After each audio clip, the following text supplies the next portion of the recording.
Welcome everybody to the Unnormalized podcast. This is your host Frankie A, and I am like floored excited today about the next guest that I have on. I'm a little taken aback, so she's gonna have to excuse me a little bit during this interview. But today I am joined with Dee Wallace, which if you don't know who Dee is, you're probably living under a rock somewhere. But Dee has been in some classic Hollywood films such as Cujo, E.T., The Howling, and she is recently in Rob Zombie's new movie, which I am like obsessed with, 3 from Hell, which she plays such an awesome part, which I absolutely love. So welcome, everybody. Dee, welcome to the show. Thank you. Good to be here. Awesome. So I like to kind of start off with my guests, being the social worker that I am. I'm always fascinated, not only with the person's journey of where they are right now, but what kind of led them to this point in their journey in life. So why don't you, if you don't mind, tell us a little bit about who Dee is, where you've come from, family life, bringing up, and all that kind of stuff. Well, my mother was probably my biggest influence.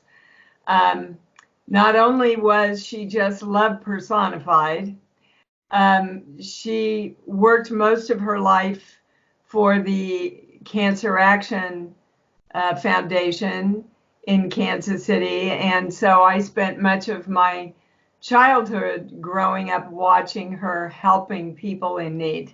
Yeah. And which you can relate to.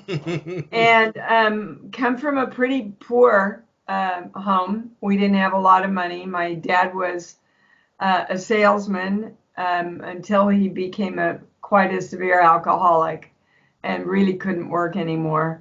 Ended up committing suicide when I was a senior in high school. And we lived with my grandma a lot of the time. She made most of my clothes and took me back and forth to school. And so I also, however, watched my mother. She was an amazing actress in her own right and did a lot of work in community theater in Kansas City, and produced and directed all the religious plays at our church. And people ask me how I got started. Well, my first role was the baby Jesus.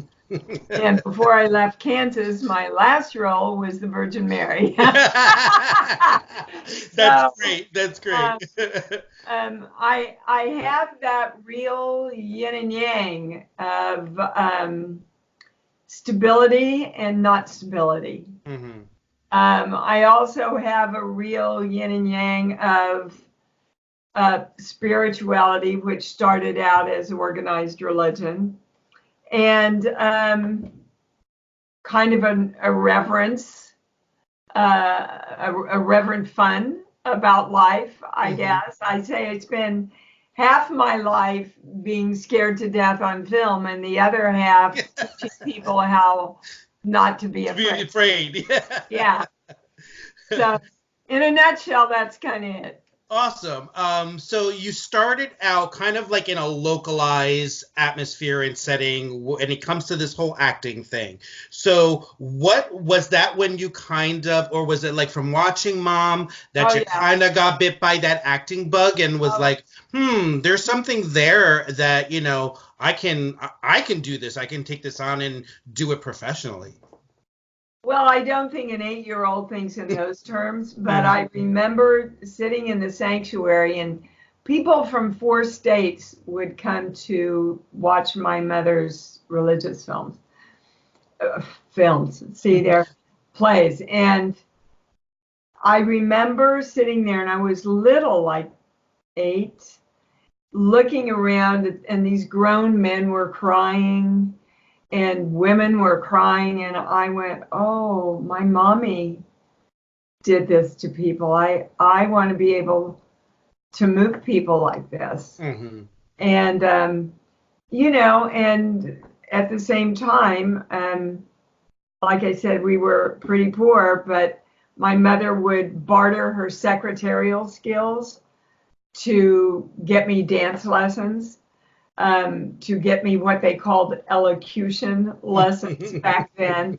So I would learn little readings and things and go around town and perform it at the music clubs and things like that. So I was trained at a very early age just because my mother wanted me to have presence and high self-esteem, and then when I told her I was going to go to New York to look for my fame and fortune, of course, she said, well, that's great, honey, but can't you do it here in Kansas? That old mother instinct. The old grab on tight.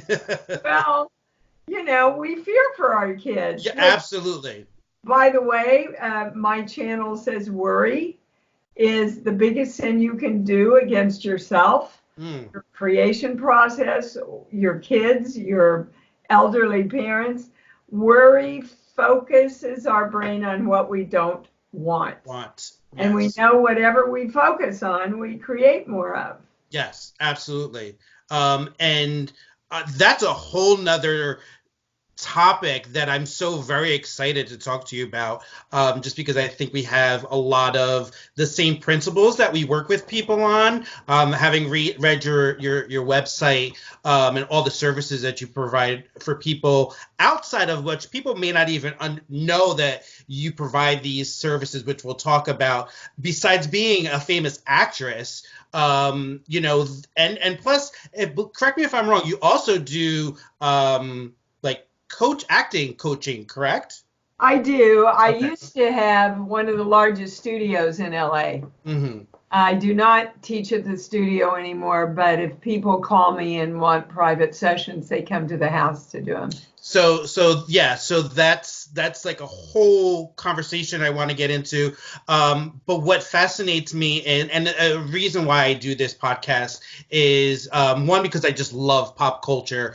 Two, I work with people every day, Dee, mostly people who are in the mental behavioral health kind of system. Yes. And a lot of the times, what I find is they'll say, Frank, like when I ask them and we're sitting and we're talking about recovery goals and all that kind of stuff, wellness plans, and I ask them, like, well, what are your goals? What do you want out of this whole recovery thing?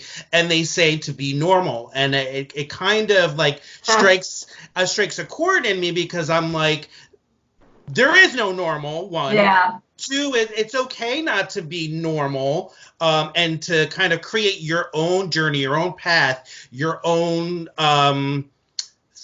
way of dealing with the constraints of what life tries to impose on us. So, well, actually, that's our job. That's why we're here. Yeah. Is to learn how to create ourselves. Yes, absolutely. And everybody's normal is different than that.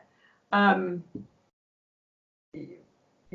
think what most people mean by normal is normally acceptable within the societal rules. Absolutely.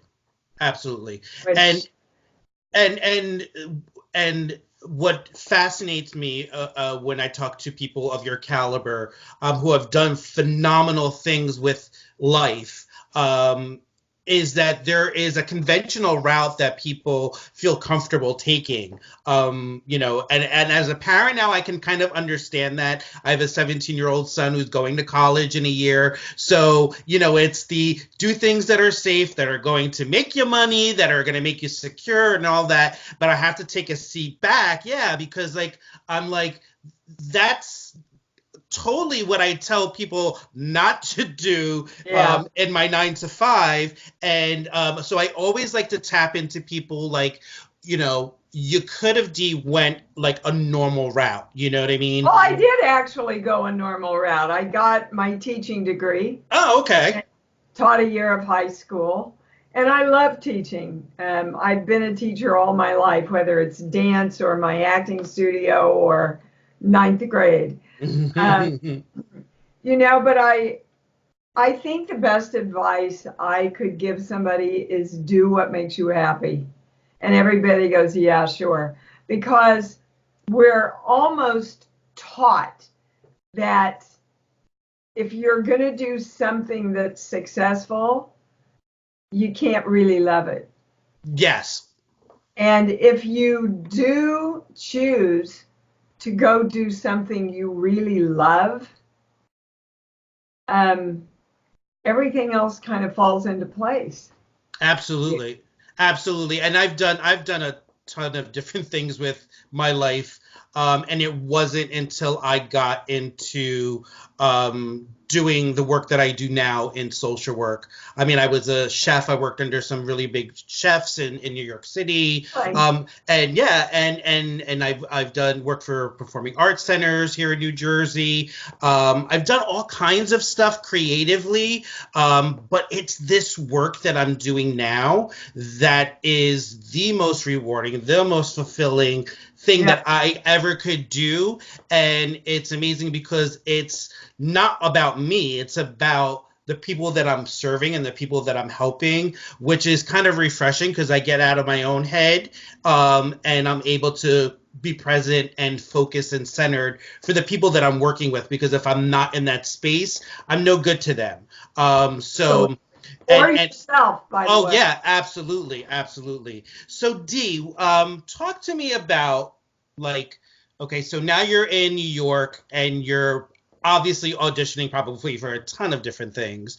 What was the first big thing that you landed or maybe auditioned for that really was like that aha moment for you? Like, this is it. This is my big chance here. Well, it didn't happen in New York, although I did lots and lots of commercials in New York, which opened up a whole new world for me. You know, the first time I got a check for $2,000, I thought I died and gone to heaven. I, again, was raised in a family that never had very much. So to feel that power of my own self-responsibility and accomplishment was huge. Oh, yeah. And then an agent signed me and took me to Sardi's for dinner to celebrate. Never, ever got me an audition, I don't think. And I got down very far. I don't even know how I got the audition for Equus. And then I found out you had to be naked on stage. Well, I'd only been there a year from Kansas, right? I thought my grandmother will kill herself and roll over in her grave afterwards. So that's at the time where actors from New York were coming to LA, actors from LA were going to New York, and there was a big joke. Go back, there's no work, right? But I booked an industrial show for Oldsmobile and danced my way across America. And one of the guys that had been in my acting class with Uta Hagen was out here, and he was working, and I called him and I said, look, I'll get you in to see my commercial agent if you'll get me in to see your theatrical agent. So we did. We both got signed. And that was the beginning of my career out here. Although my first film thing was, you know, you had to get on the lots to meet all the casting directors. Sure.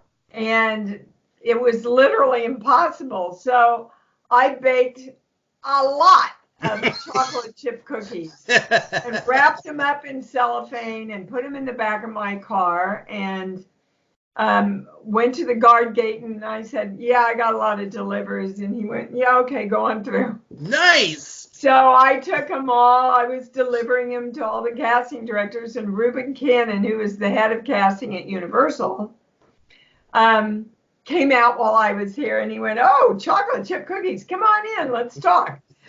So when I was in there, he got a call from the set that the girl who was supposed to play the waitress in that day in Lucas Tanner was sick. Mm. And he covers the phone. He says, "What size do you wear?" I said, "What size do you need?" I know that's right. So he said, "I got somebody right here," and sent me down. And that was my first film. And another friend knew the director that was doing Streets of San Francisco that needed somebody who could get raped and pillaged in the first 5 minutes and scream really well. Well, we know I can scream by now, don't we? Yes, yes, yes. And just then my acting studio, Charles Conrad Studio, had a night where we invited casting people and producers, and there was a lady there that saw me who was casting a religious film. And I got it, and that was my first film. And I invited a lot of agents to come see that film, and everybody in town said, "Oh, Dee, they are going to laugh you out of that room. You can't ask agents to come see a religious film." I said, "Look, if they can't see what I can do, I don't want them anyway." Do you know 9 agents came and 8 agents offered to take me? Wow. So, you just got to believe in yourself. You got to know. All right. Yeah, and you got to know how to sell yourself, and you have to be confident in what you do, because, like you said, it's you're the vessel for the craft. So it's going to shine through, religious or whatever, that commercial or whatever, people, when you have that gravitational pull, it attracts people. So lucky for us that you did get casted in that, and all those casting agents did come out. Now talk to me about your work. I mean, I'm 43, so my first exposure to you, Dee, was of course E.T. When you were making the film, did you know that it was going to be this? I mean, because there was nothing out there kind of like that. I mean, we had like Close Encounters of the Third Kind, but nothing to this, like, where it was like a home family film. I mean, did you guys know what was? We knew that we had a special project. We knew that the script was really special. I had to go over to the studio behind locked doors and read E.T. Really? Yeah, there's a lot of secrecy around it. And I called my agent from there. I said, "I don't know if this is going to do anything for me, but I think it's going to do a lot for the world, and I want to be a part of it." Yeah. And so many things go into making a hit. The editing, the music, the timing, that's the most important thing. Is the audience ready for this story? Mm-hmm. The marketing, so much goes into it. When I did 10 with Blake Edwards, I said, "Oh, Mr. Edwards, this is going to be a big hit." And he looked at me and said, "Honey, if we knew what made a hit, we'd have a lot more of them." Yeah. Right. But it's an amazing piece of work.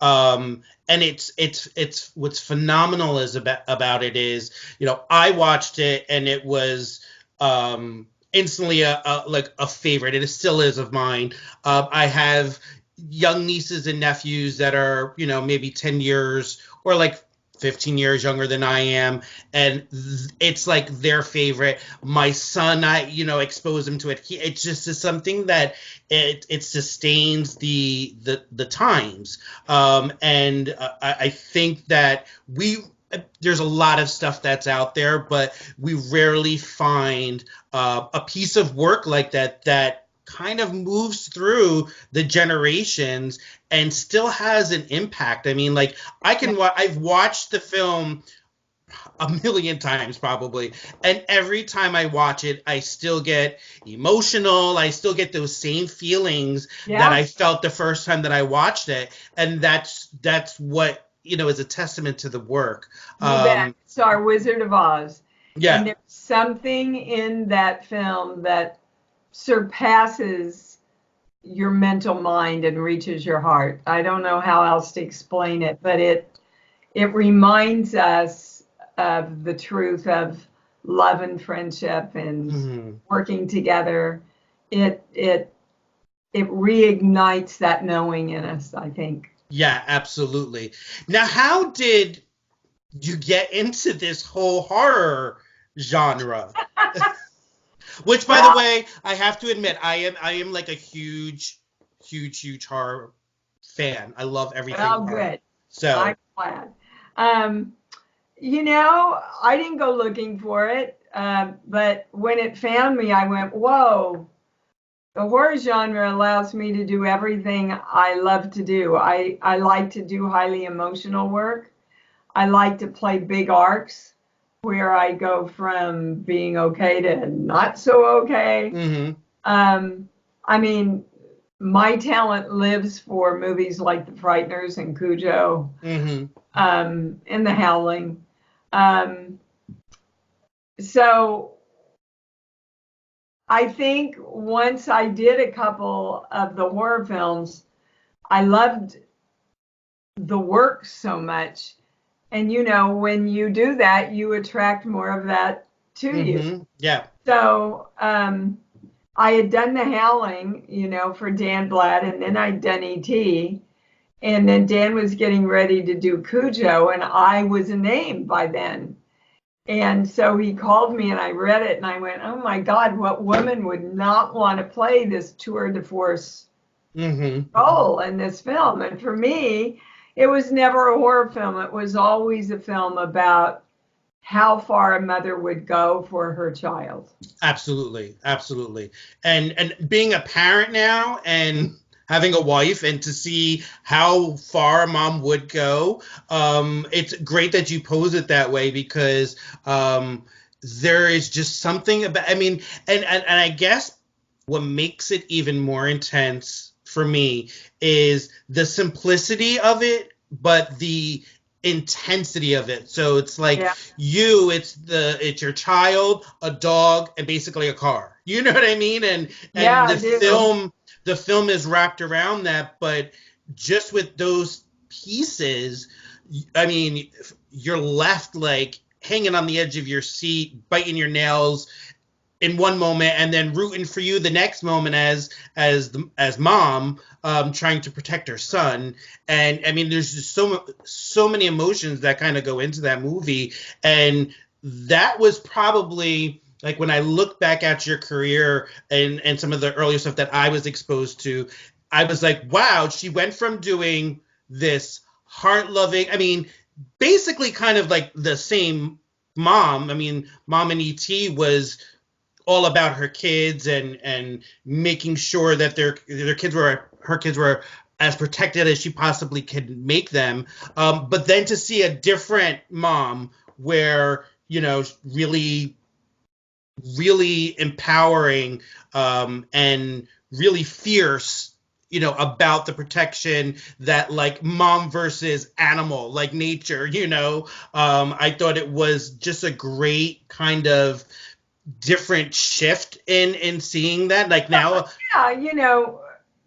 the title mom, there's how many kinds of mom have they made? Probably 30, 40. There's passive aggressive mothers, there's dumb mothers, there's stupid mothers, there's killer mothers. Just the word mom. Doesn't really define the part that you're playing. The mom in Cujo was having an illicit affair with her. Fortunately, my real life husband, Christopher Stone, she wasn't at all the same frequency as Mary in E.T. Yes. So let's flash forward a bit and talk about your role as in Three from Hell. Yeah, talk about something different, right? Right. Yeah, and it just, like when I admittedly when I first heard it, I was like, wow, that's going to be interesting. But then and then I started doing some research about who Dee is and what you do in your other services that you do now. And I looked at it even more like, well, that's really a different shift from what she does. And then I see the role, and I loved it. All I have to say is snitches get stitches, and you had me right there. You had me, and I was like, this is so awesome. So was this the first time you ever worked with with Rob, or did you know him? Oh, no, I did Halloween. Oh, that's right. That's right. And I did Lords of Salem Mm-hmm. with Rob. Again, all three entirely different kinds of characters. But when I got this, I read it and I went, yeah, Rob, I'd love to do this with you, but gotta dye my hair, dude. I've got to come up with a whole look for her because playing it as a cute little perky blonde, not so much. Yeah. I loved it. He said there was a critic that called him and he said, I'm reviewing the film and I really like the film, but I see on the cast list Dee Wallace. I didn't see her in the film. Did you cut her? And that, that's one of the nicest compliments you can get. Is they can't even find you in the character, What an amazing cast in that show. There was just something about that movie. I mean, I love Rob Zombie stuff. I really feel like it was one of his best works to date, from casting to direction to the storyline, everything about it, from the beginning to the end. Like, I totally loved it, and I'm so happy that it kind of got re-released, at least for some selected dates after the initial releases in the selected theaters, because I well deserved the time, and for people to go out and see the film. Saw it twice, so it was just awesome. And unfortunately, with the passing of Sid, which my condolences on losing him during the film, but it was just it took it beyond for me, Dee, from a horror movie to like a almost rooting for the bad guy, wanting the Firefly family to, and I don't want to do any spoiler alerts, but be careful. Yeah, but just to root for them, and it almost kind of gave me that, like, if I can compare it to anything, like the Natural Born Killers type of. Yeah, absolutely. I love how Rob shoots and shoots so close. He edits fast, so you really are in the momentum of everything that's going on. Yeah, it's classic Rob Zombie. I spoke to Richard Brake, and he kind of was telling me about it. There's a certain style that Rob has, and it's very quick, very on point. So you have to be on point. So I mean, yeah. And the other thing I love about Rob is he loves you to bring in your own ideas. He's just so open to, pardon the phrase, throwing the shit against the wall. Yeah. And it's exciting for an actor to do that, because you're given kind of carte blanche to try anything, and then if something doesn't work, it's cut. But man, if it does work, it's really delicious. Yes, absolutely. That whole scene where I come in and, how can I say this without giving it away? And seeing the three women on the floor was all added. And I was actually getting ready to shoot NCIS, and So I ran from wardrobe over there, and I said, well, what are we doing? Because nobody really told me. They just told me Rob needed me, and when Rob needs me, I go. Yeah. So, so I got into all the makeup and everything, and he said, okay, this is a continuation of this scene, and I want to get, cover you really seeing this. And all right, Rolf, I went, whoa, wait a minute. What do you want? And he basically, said, Dee, how would you react? Go where you would go. Mm-hmm. And then he threw out some ideas and directions, and I went, oh, I got it. I got it. Because, there's this whole subliminal attraction thing going on between yeah. and I. Yes. And so it went from horror to delight, like that. Yeah. But, I got to tell you, driving home from Rob's sets, every night I went, oh my God, I didn't do that, did I? Because you're so in the moment that it just rips. But that's and that's what I was gonna say, and that's why we love it, because it's so it's so like authentic, kind of like just how people would react in those situations, and meeting those type of people and working in that environment. I actually work in I guess I shouldn't say this, but who cares?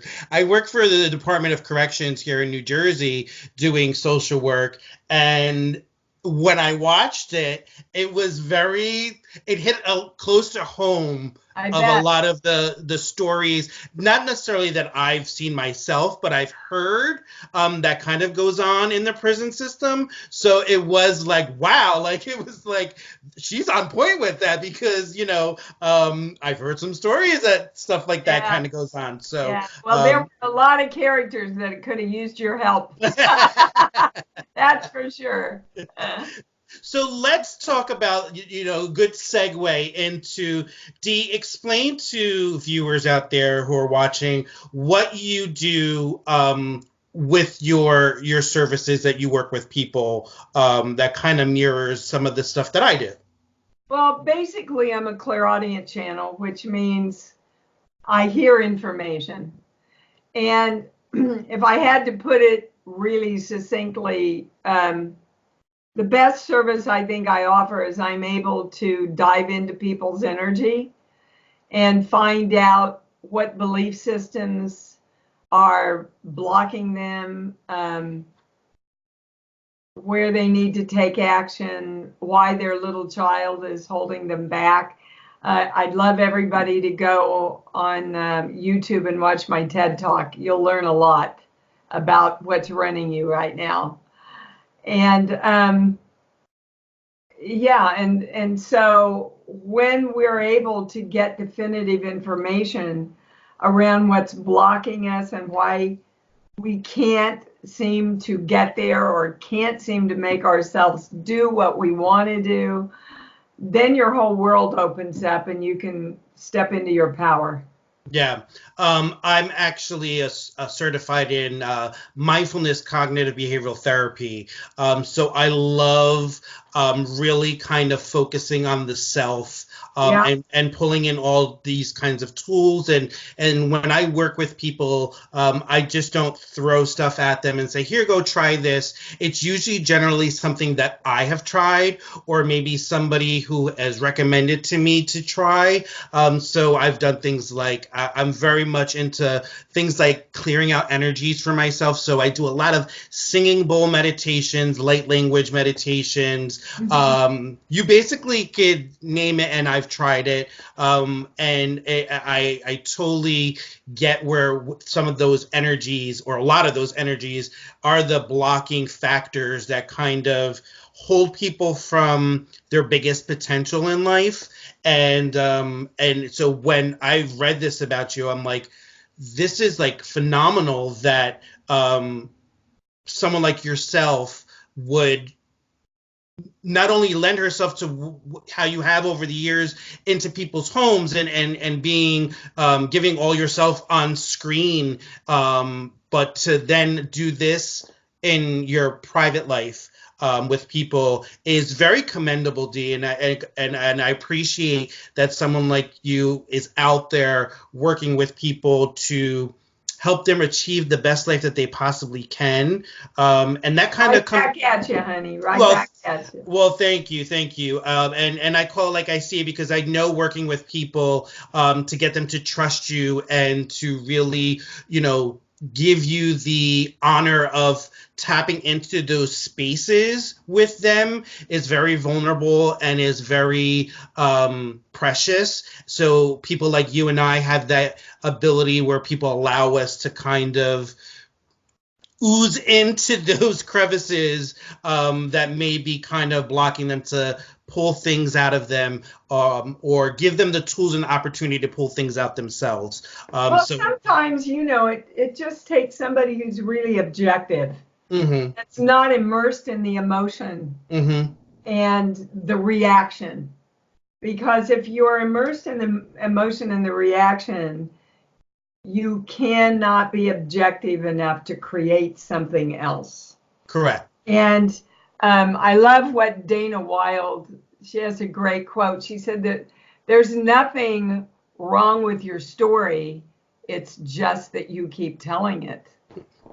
Love that. If you keep telling it, you are going to continue to focus the energy on the recreation in some way of it in your life right now. Mm-hmm.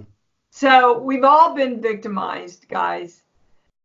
We've all been bruised and abandoned and not dealt with in integrity. But bottom line, it's not what happened to you, it's what you're doing with what happened to you. Absolutely. So what do you want to create now instead of continuing to blame that for what you're not creating now? Yeah, absolutely. I love that. And what I'm hearing is like the staying in the now, staying in the present, not focusing on past, not focusing. I mean, you have to kind of bring those in a little bit, but you can't let it over consume the work that you're doing with yourself now, because the person that you even are now and 5 years ago, life is a living, breathing thing. Things can change and you have to be able to move through those phases. And if you can take a little learning lesson from each of those phases and not have to carry the whole load with you, then, it makes it a little easier for you to kind of reevaluate who you are back then and who you are now. And I just love the fact that someone like yourself is out there talking about these things, because a lot of the time people are so focused on clinical stuff.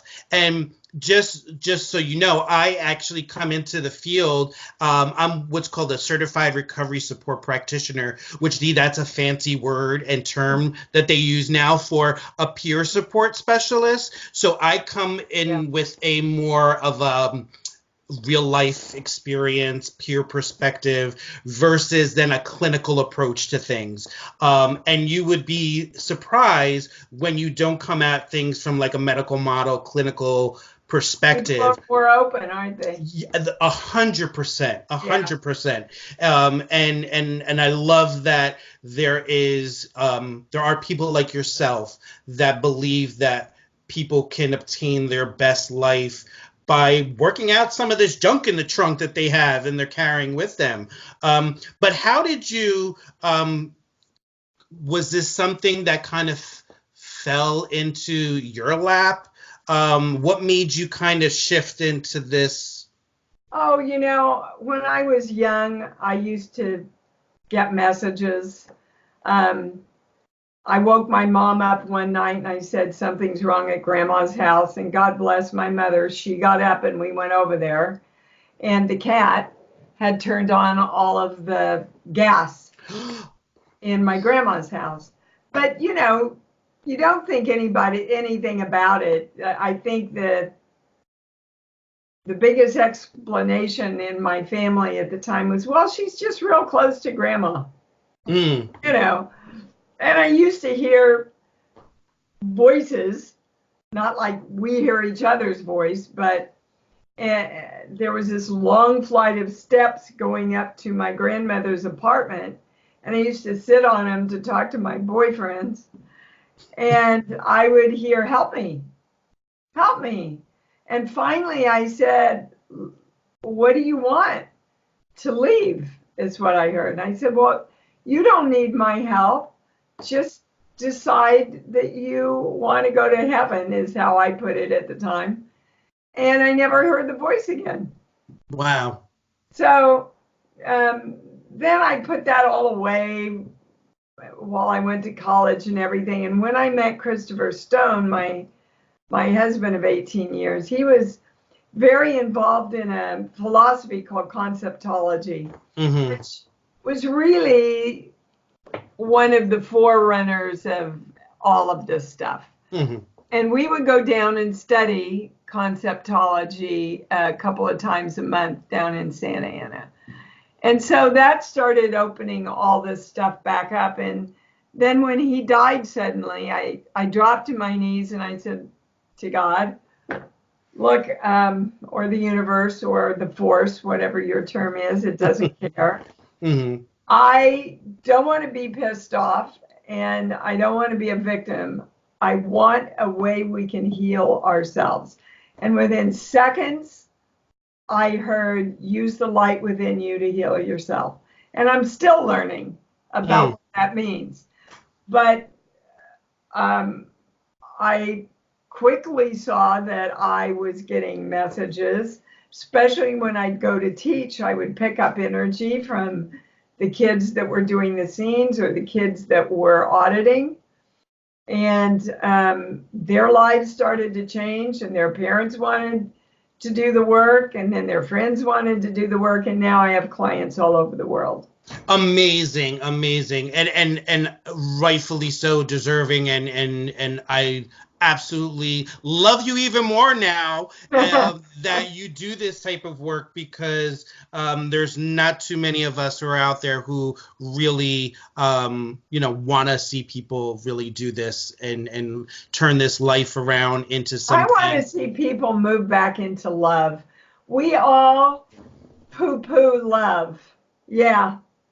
Hope and love. Yeah, see, you're a walking sign for my channel. And joy. Yeah. And we think love is this kind of namby-pamby ethereal thing, but it's a force. Yes. It is a creative force. And when you hold the attention of love in creating you and your life, your service in the world, you find that you cannot misuse your power because it's directed through love. And according to my channel, love heals and creates everything. It is the strongest force on earth. Yes. But we've all been taught, to force stuff. And I'm going to do this. I'm going to create. I'm going to make them.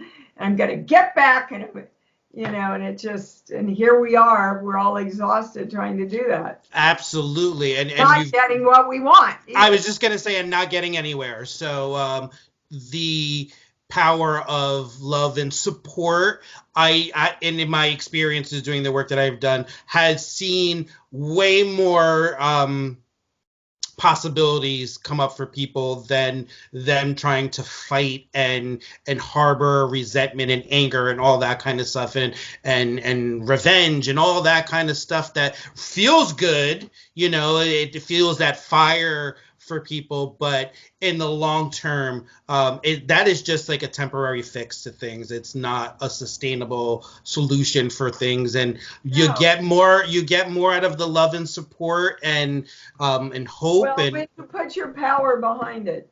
Mm-hmm. Yeah, absolutely. Power through love. So nobody's saying roll over and, stick your head in your sand and be weak. We're saying just the opposite. There's a great book, if you want more information on this, called Power versus Force. Have you ever read it? No, I haven't, but it's going to be on my list now. Yeah, you'd love it. There's another great book, Mind to Matter by Dawson Church. That I haven't read it, but it's big in my field where that book comes up a lot. So yeah, he's a scientist that talks about love. It's brilliant how the two worlds come together. So Dee, before I let you go, because I know you have to run, tell everybody how they can learn more about what you do, how they can follow you on your social media channels, all that kind of stuff, because you have so many different facets and sides of you that I think are phenomenal. And there's a little piece of Dee out there for everybody. So how can people get to know more about your services and what you do and where to follow you? My website is IamDeeWallace.com. And you can find just about anything you want to find out about. And for God's sake, I'm all over YouTube. Laura, you can hear a lot of my work, especially the TED Talks, on YouTube. And I have social media presence. I think most of it's Dee at. I don't post a lot of personal things other than celebrating my daughter. My daughter's, I'm so proud. She's kind of following in my footsteps. She's an actress and a director. Very nice. She just published her first book available on Amazon called Eat, Pray, #FML. Nice. And but it's a very fun millennial book, but it's got a lot of healing messages for everybody. It's a great book. Go on Amazon and get it. Eat, Pray, #FML. Gabrielle Stone is her name. So, I like this will be presented on my social media when we get the link for it. And, I try and get out my work as much as I can. But my personal life, other than my daughter's book signing or something, that's mine. And that is rightfully so. You give us so much of yourself that privacy and in those aspects are, rightfully so, deserving of keeping that stuff, I also have a really great call-in radio show every Sunday morning at 9 a.m. Pacific time. You can go right to the homepage at IamDeeWallace.com, and it'll show you how to get on. You can call with any question you want for the channel. Awesome. Yeah.